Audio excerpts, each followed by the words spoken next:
আমি আপনাদেরকে কিছু টিপস দিব যেটাতে আপনার সুবিধা হবে। ইনভার্টার এসি কিনবেন নাকি নন ইনভার্টার এসি, কোন এসিটা কেনা আসলে লাভজনক। আসসালামু আলাইকুম, আমি আলমগীর। গ্লোবাল ইলেকট্রনিক্স এর পক্ষ থেকে সকলকে শুভেচ্ছা জানাচ্ছি। আশা করি আপনারা সকলে ভালো আছেন।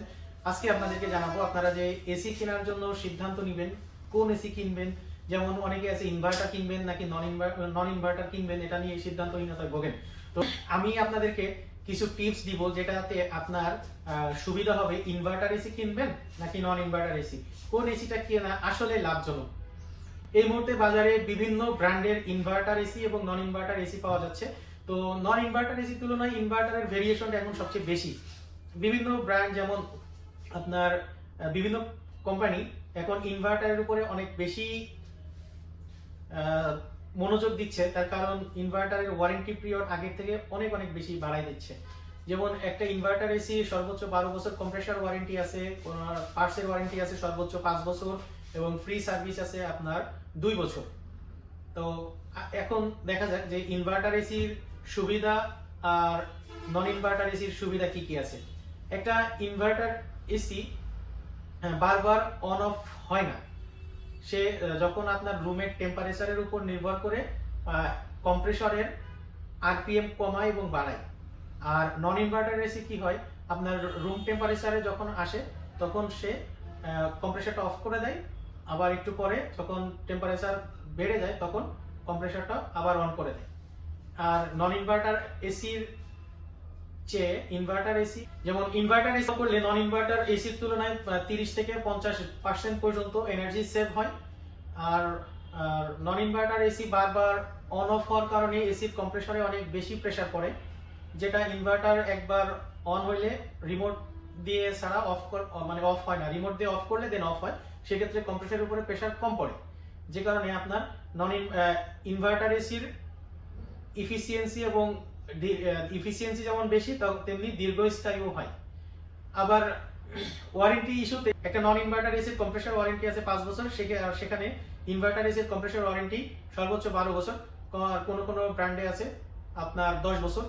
আর এরপরে আসেন পার্টস ওয়ারেন্টি। ইনভার্টার সহ ইনভার্টার এসি ম্যাক্সিমাম 5 বছর ওয়ারেন্টি আছে। আবার নন ইনভার্টারের যে পার্টস সেটা হলো এখন 2 বছর দিচ্ছে, কোন কোন ব্র্যান্ডে 1 বছরও আছে। তো ইনভেস্টমেন্টের কথা যদি চিন্তা করেন সেক্ষেত্রে আপনাকে নন ইনভার্টার এসির তুলনায় ইনভার্টার এসির দামটা একটু বেশি হয়। আর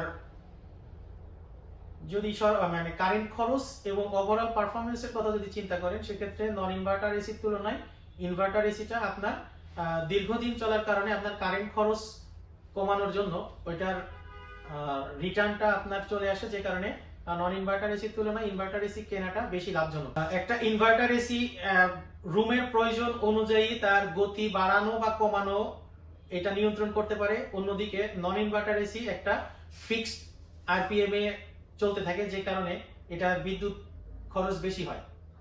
একটা ইনভার্টার এসি 30 থেকে 50% পর্যন্ত এনার্জি সেভিং করে। অন্যদিকে বারবার অন অফ হওয়ার কারণে নন ইনভার্টার এসির বিদ্যুৎ খরচ অনেক বেশি হয়। কম্প্রেসর বারবার অন অফ না হওয়ার কারণে ইনভার্টার এসির সাউন্ডটা অনেক কম হয়, নয়েজ লেভেল অনেক কম। অন্যদিকে কম্প্রেসর বারবার অন অফ হওয়ার কারণে নন ইনভার্টার এসিতে সাউন্ড লেভেলটা অনেক বেশি, নয়েজ লেভেলটা অনেক বেশি হয়। ইনভার্টার এসি ব্যবহারের ক্ষেত্রে রুমের তাপমাত্রা সবসময় একটা স্টেবল পজিশনে থাকে, যে কারণে আপনার আরামদায়ক অনুভূতি আসে। অন্যদিকে নন ইনভার্টার এসি তাপমাত্রা ওঠানামা করার জন্য নন ইনভার্টার এসি রুমে আপনার অনেক সময় টেম্পারেচার বেশি বা কম হওয়ার সম্ভাবনা থাকে, যে কারণে অস্বস্তি লাগে। শুরুতে কেনার খরচ এবং যন্ত্রপাতি বা মেরামতের খরচটা একটু বেশি হলেও নন ইনভার্টারের তুলনায় ওভারঅল পারফরমেন্স এবং ইনভেস্টমেন্ট যদি চিন্তা করেন বেশি লাভজনক হলো ইনভার্টার এসি কেনা। তো আপনার কাছে কি মনে হয় এটা আমাদের কমেন্টে জানাবেন। আর ইনভার্টার বা নন ইনভার্টার এসি সম্পর্কে যদি আপনার কোনো প্রশ্ন থাকে সেক্ষেত্রে আমাদেরকে প্রশ্ন কমেন্ট করে জানাতে পারবেন। আর ভিডিওটি যদি ভালো লাগে সেক্ষেত্রে আপনারা অবশ্যই লাইক দিবেন এবং সাবস্ক্রাইব করে আমাদের পাশে থাকবেন, যাতে পরবর্তী ভিডিওটা আপনাদের কাছে সবার আগে পৌঁছে যায়। আজকে এই পর্যন্তই। আল্লাহ হাফেজ।